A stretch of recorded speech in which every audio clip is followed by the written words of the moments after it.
Richard Gellin was just 8 years old when the emergency alarms went off in town that day.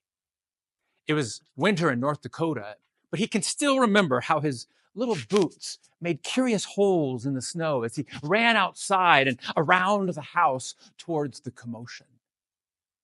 Others were already throwing buckets of water on the huge blaze that had consumed the neighbor's chicken coop. Everyone knew the danger.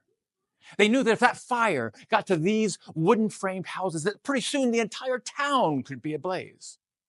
But there was only one thing that Richard Gellin was focused on, and that is the screaming of the chickens and the smell of their burning flesh. I met Richard Gellin about 20 years ago. At the time, he was winding down a career as a Catholic chaplain in the United States Army. He was both Father Gellin and Colonel Gellin. I love to hear his stories, even though some people didn't. They didn't like to hear it through his slurred speech and over one too many scotches. I didn't mind.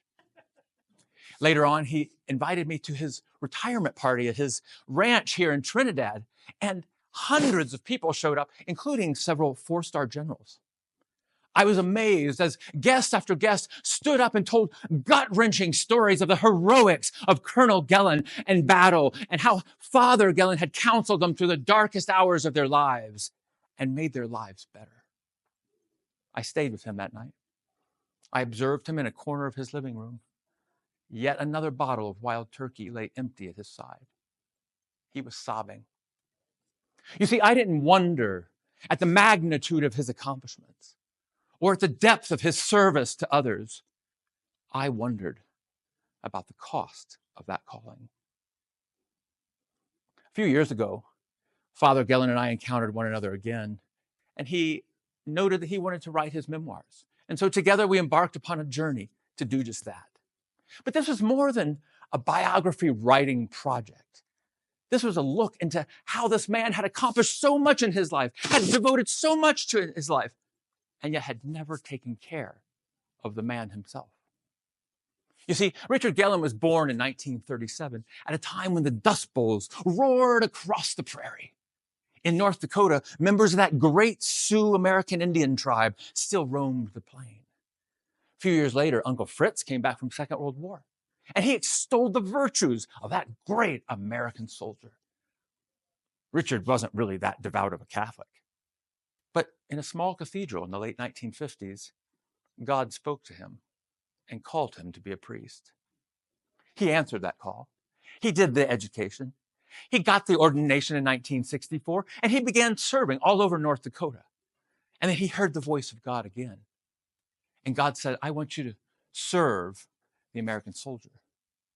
And so Richard Gellin, Father Gellin, placed himself in harm's way. And at the height of the Vietnam War, he served on the front line. He was serving in the jungle when his friends' legs were blown apart by that bomb. He was serving when he was called to answer the Huey that had been shot out of the air by a Vietnamese rocket. All 28 service members blown apart in the river below. You see, the job of a Catholic priest is to provide the sacrament of the sick and dying and apply it to each and every remain that lay there. And serve he did.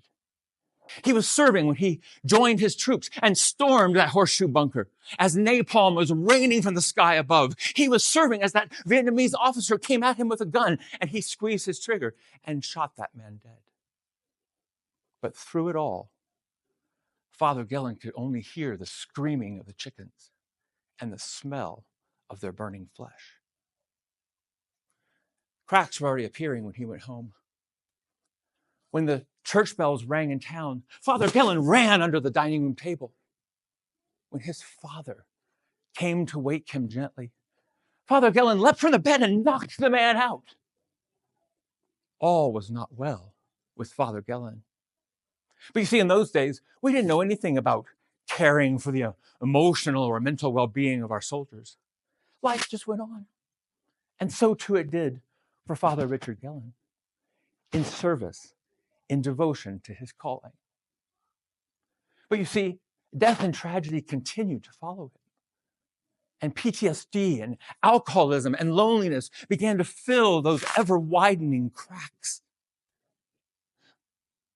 For decades to come, he went through rehab and through therapy until one day, in a small Super 8 hotel off I-25 near Colorado Springs, God appeared to him again.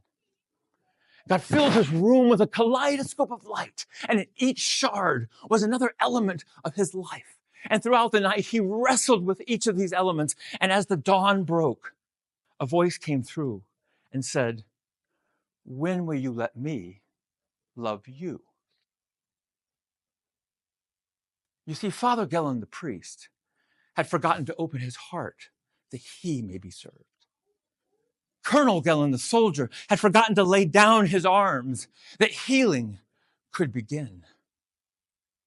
You see, he had become those screaming chickens.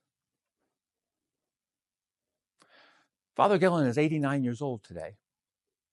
He had a stroke back in November, and so I went to go spend Thanksgiving with him. And I noted what joy he had letting these people care for him. So I had to ask. And he said, yes, the chickens have stopped their screaming. Perhaps you see yourself in Father Gellin's story. And I want to know, are you ready to silence the screaming chickens?